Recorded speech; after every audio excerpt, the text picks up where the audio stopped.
Your story is truly, truly inspiring. And it's amazing to see how you've brought your story into the film and real life, and inspiring people as it continues the cycle. So thank you. Uh, when it came to climate and energy and water security, I started to get to know this issue from a personal and firsthand experience, really during my time when I was deployed, and particularly in Afghanistan. During that time, I would run with the Afghan women athletes, and we would be working with a lot of female journalists to empower the society there. Unfortunately, when we decided to leave, none of them had paperwork. So they went all be left behind. The Taliban went to one of their houses, took their running shoes, and beat one of the ladies up. And they said they'd be back. And we were like, we absolutely can't let this happen. And so I called my friends in the Ukrainian military, particularly the lieutenant colonel. And she called her general. That general is now the director of intelligence for Ukraine. And they sent their special forces in and saved at least 400 of the folks we worked with directly, and a total of 4,000. And this is a story to illustrate the resiliency, the dedication, and the caring Ukraine has had for us and the world, and particularly when it came to conflicts that revolved around energy security. And sadly, Ukraine is the ultimate example of this. Because if there's any place in the world that illustrates the dangers of climate and energy security, it is Ukraine. Because in 2014, when Putin went in and took Crimea and Donbass and other places, Europe and the US just stood still. And the major reason that happened is because they were so dependent on a dictator's oil and gas. And so as a result, he was able to literally just walk in and take Crimea. Fortunately, the Ukrainians put up a fight, and unfortunately, then not that long after, the full-scale invasion happened. This time, we weren't as dependent on oil, but it was still a factor. Europe still spent $400 per person feeding the war machine of Putin on gas and oil, right? So literally the bombs and bullets that they're raining down in Ukraine are being paid for by us because of our dependency on the single source of energy. However, Ukraine is also amazingly resilient. They've installed 1.5 gigawatts worth of solar within the time of the war. That's equivalent to about a nuclear power plant and a half worth of clean energy that's distributed. Russia could never take out all the distributed clean energy across Ukraine with solar. It's resilient, and you can repair it in a day. When it comes to the wind turbines, they built 19 wind turbines 60 miles from the front line, and all of them are still standing, because trying to take a wind turbine out is like trying to hit a toothpick in a field. The missile that can take it out costs more than the wind turbine.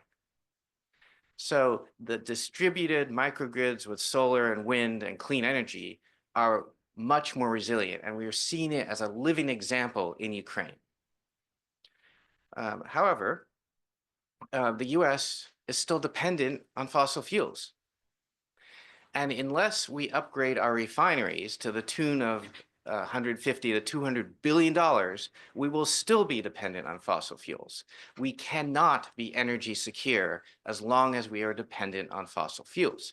Because if you took that same investment and put it on offshore wind could power the US twice over, and that's an abundant source of energy that's prosperous and continuous and doesn't depend on a foreign entity, particularly dictators, because majority of OPEC are all dictators, for that source of energy. So then we can control our own energy dominance, if we want to use the administration's terms here, right?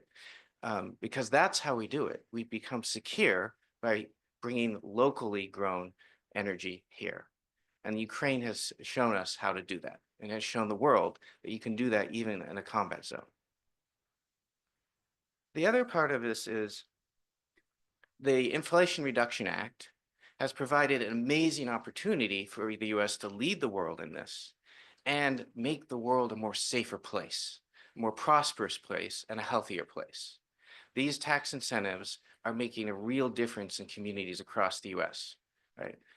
The manufacturing in the United States went like this. We transform manufacturing. In Georgia, $15 billion alone of investment coming in between batteries and the EV cars. This is something it would be unbelievably tragic to lose, but not tragic just because of the numbers. It's because each one of those investments represents a quality job.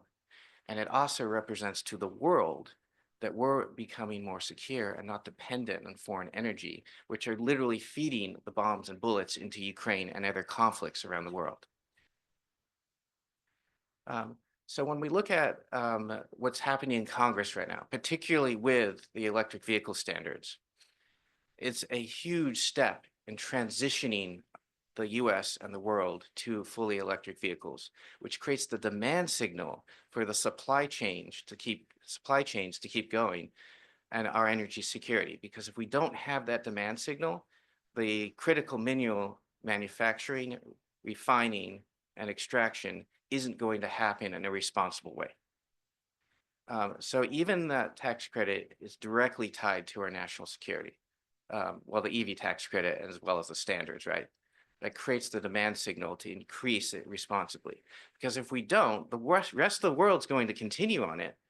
But the reality is the US has the largest economy in the world, and we need to be able to be part of that and say, here's how we extract the minerals responsibly, here's how we refine it, so we're not dependent on 90% of them coming from China, right? And that's not a situation we want to be in, because we do not warrant autocratic nations controlling fossil fuels that then subjugate other countries. And that's what the fossil fuel industry would prefer, because it's a lot easier to control one person than it is a democracy of folks. And so the wonderful thing about clean energy, it's very democratic, right? It's everywhere.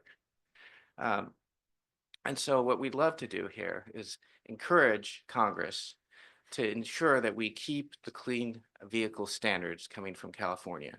Because as California goes, so does the rest of the United States, and so does the world, because it is now the fourth largest economy in the world, right?